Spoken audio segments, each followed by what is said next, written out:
Bonjour à tous, merci de nous rejoindre pour cette édition. Voici l'actualité de la mi-journée. Le requin, coincé sur le chantier de la nouvelle route du littoral, pourrait quitter son bassin aujourd'hui. Une nouvelle opération de capture est prévue dans la journée. Le requin devrait retrouver le large, sauf s'il s'agit d'un requin bulldog. Il pourrait alors faire l'objet d'études par des scientifiques pour tenter d'en apprendre un peu plus sur l'espèce.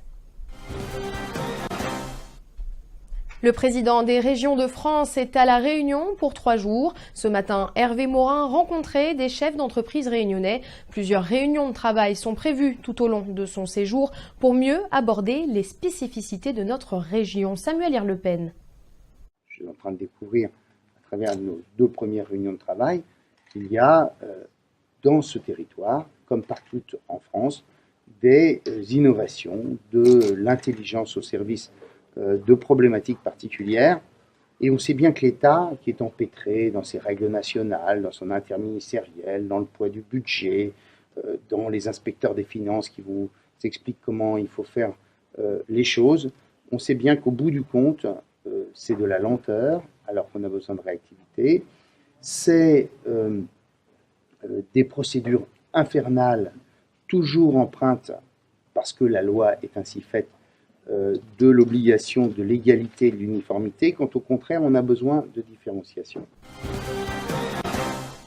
Thierry Lolong est le grand vainqueur de cette 49e édition du Tour Auto qui s'est achevé hier. Il s'est imposé devant Farouk Moulan et Jean Delaunay. Réaction avec Radji Floricourt. C'est une grande satisfaction, c'est aussi le fruit du travail de toute mon équipe. Et grâce à eux, on réalise un rêve, on réalise, je pense, le plus beau truc. Voilà, le Tour Auto, c'est quand même mythique. Écoute, il y a encore 3 rallyes, on va essayer, on va atteindre notre objectif, c'est d'attendre le deuxième titre consécutif. Mais malgré tout, il reste quand même 3 grands rallyes. Il faudra bien préparer et je pense qu'il y a encore beaucoup de travail sur la planche. En tout cas, le 49e Tour Auto, on avait des ambitions, comme tous les pilotes, quand on prend le départ. Malheureusement, le premier soir, on était vraiment, je dirais, à l'opposé, à l'ouest. Et on était un peu découragés parce qu'on s'est retrouvé 4e, mais avec des écarts très importants. Et vraiment, le lendemain, on a changé des réglages et on a profité de ce rallye pour comprendre la voiture et aussi changer beaucoup de réglages. Malheureusement, c'est sur la 3e étape que j'ai vraiment plus ou moins compris comment la voiture fonctionne. Et donc, mais on est quand même content d'avoir terminé 2e parce que c'est quand même une belle passe pour nous. À Roller, sur la route du littoral, à l'occasion du marathon de la Corniche, une quinzaine de sportifs du Roller Club dionysien participera à la course ce dimanche. À pied comme sur des roulettes, les coureurs se préparent tout au long de l'année. Charline Bakowski a assisté aux entraînements. L'idée est venue grâce à Jean-Jacques qui s'est trouvé sur ce moment-là et qui a demandé à participer au marathon de la Corniche. Ils l'ont accepté et à partir de là, on a créé donc un partenariat. La préparation physique, on va dire, la préparation de base est la même où c'est basé sur le fond. C'est un peu comme, on va dire, plus proche du cyclisme puisque on va faire des longues distances pour avoir les kilomètres nécessaires dans les jambes pour tenir la distance. Idéalement, bien sûr, il faut faire attention à ce qu'on mange. On n'est pas comme sur le vélo, sur des efforts, on va dire, où le poids est véritablement prépondérant. Certaines personnes qui ont dans mon point arrivent à faire de très bons résultats.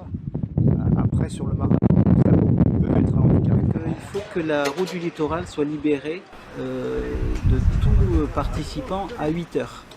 Donc ce qui nous oblige à avoir des patineurs un peu confirmés qui ont le temps de traverser toute la route dans ce laps de temps. Donc on part de 6 heures le Barachois.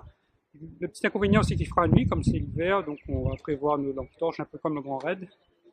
Et puis arriver à Saint-Paul en passant par un circuit où il y a le Tour des Roches. On doit partir 10 minutes avant le départ. De toute façon ils ne nous rattraperont pas, vu que l'allure n'est pas pareille, on course à pied. Donc il fait de développer le marathon et non pas d'essayer de lâcher tout le monde.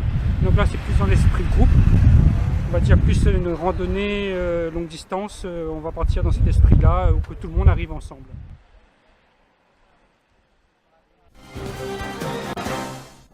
C'est la fin de cette édition, merci de l'avoir suivi. Retrouvez toute l'information sur zinfo974.com. Je vous donne rendez-vous à 18 h pour le reste de l'actualité. À tout à l'heure.